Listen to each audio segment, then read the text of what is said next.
Ayo belajar teks narasi. Halo semua. Halo teman-teman, perkenalkan nama aku Jingga. Halo, perkenalkan nama aku Asti. Halo teman-teman, perkenalkan aku Nabila. Sebelum kita belajar bersama melalui video ini, kita wajib tahu nih capaian pembelajaran dan tujuan pembelajaran materi yang akan kita pelajari.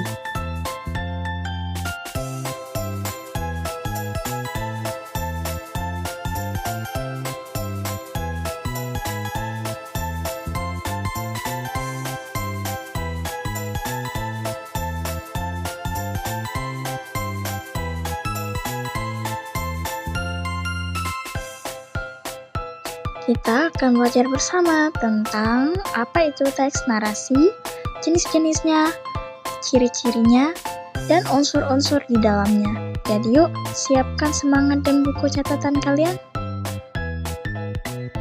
Oke teman-teman, jadi teks narasi adalah cerita yang mengisahkan suatu peristiwa berdasarkan urutan waktu. Contoh teks narasi yaitu cerita fiksi atau khayalan seperti dongeng atau legenda, dan cerita non-fiksi atau cerita nyata seperti pengalaman sehari-hari.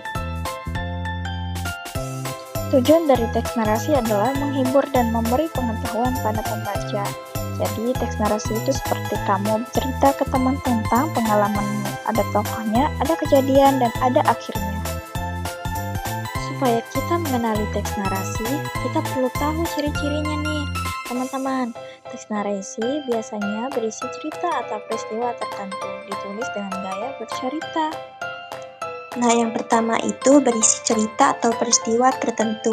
Teks narasi selalu menceritakan sesuatu kisah nyata seperti dongeng atau legenda seperti Putri Mandalika. Cerita ini disusun berdasarkan urutan waktu dari awal sampai akhir. Yang kedua, ada masalah atau konflik yang dihadapi tokoh. Dalam teks narasi, tokoh utama biasanya menghadapi suatu tantangan atau masalah. Bagian inilah yang membuat cerita menjadi semakin seru. Yang ketiga, memiliki alur cerita yang jelas. Ceritanya berjalan sesuai urutan yang teratur, mulai dari pengenalan, munculnya masalah, sampai penyelesaian. Jadi kita bisa mengikuti jalan ceritanya dengan mudah. Yang terakhir, memiliki unsur-unsur cerita.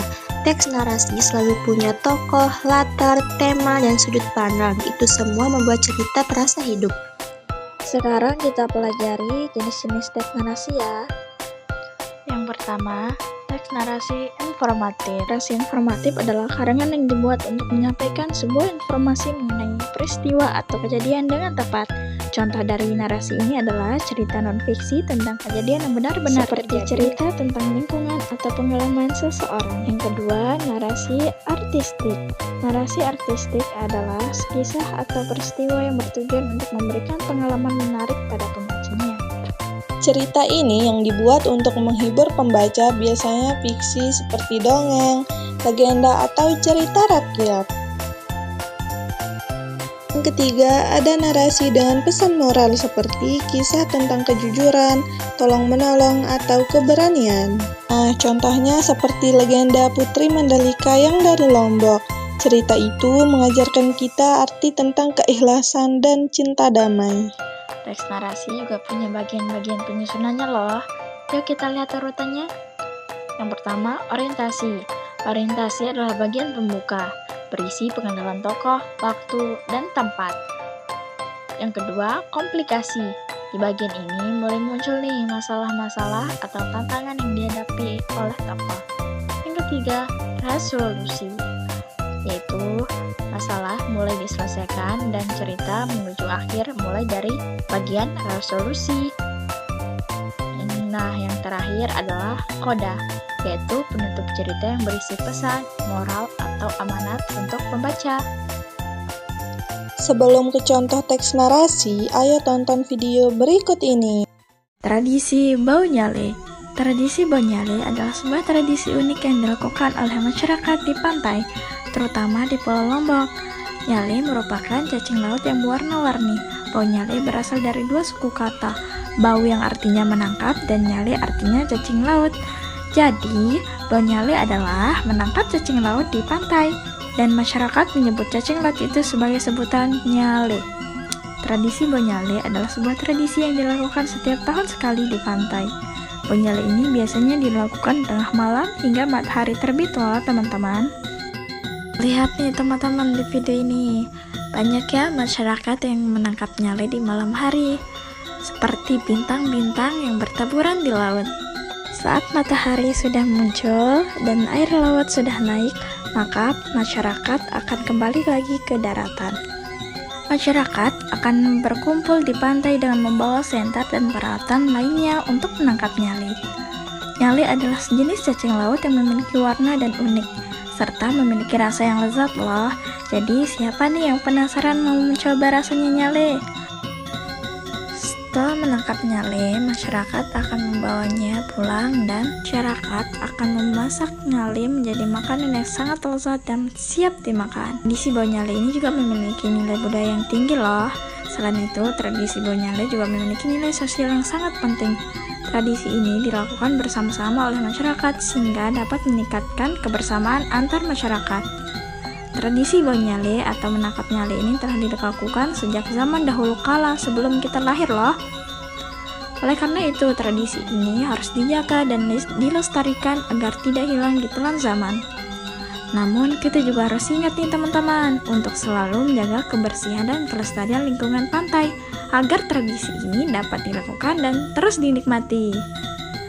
Jadi, ingat ya teman-teman, mari kita jaga dan lestarikan tradisi bau nyale ini bersama-sama agar kita dapat terus menikmati keindahan dan keunikan budaya kita.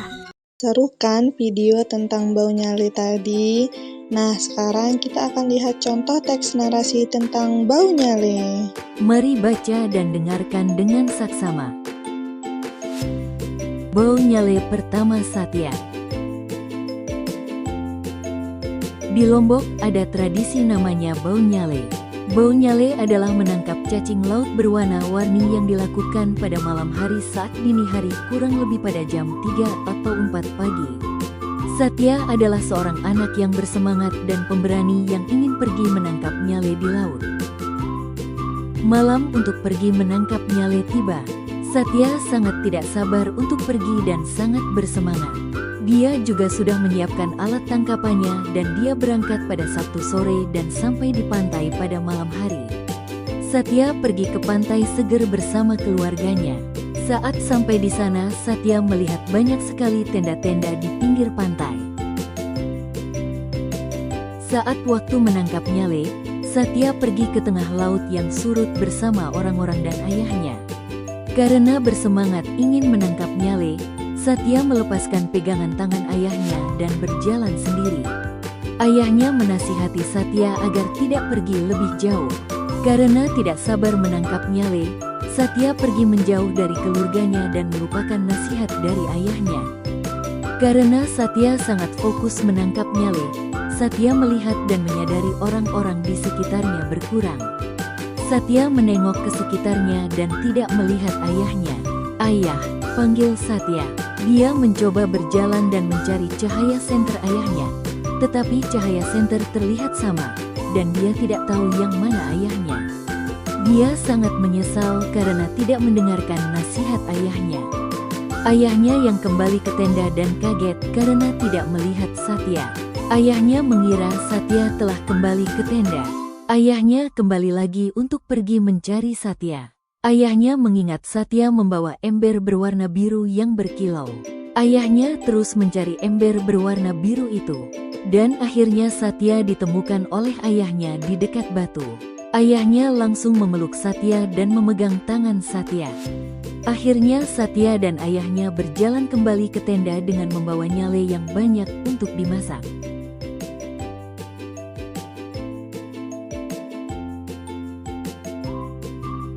Nah, gimana? Sudah lihat contoh teks narasi tersebut? Lewat teks narasi tersebut, tadi kita tidak hanya belajar bahasa, tetapi juga belajar menjaga budaya dan nilai-nilai kebaikan dari daerah kita juga, teman-teman.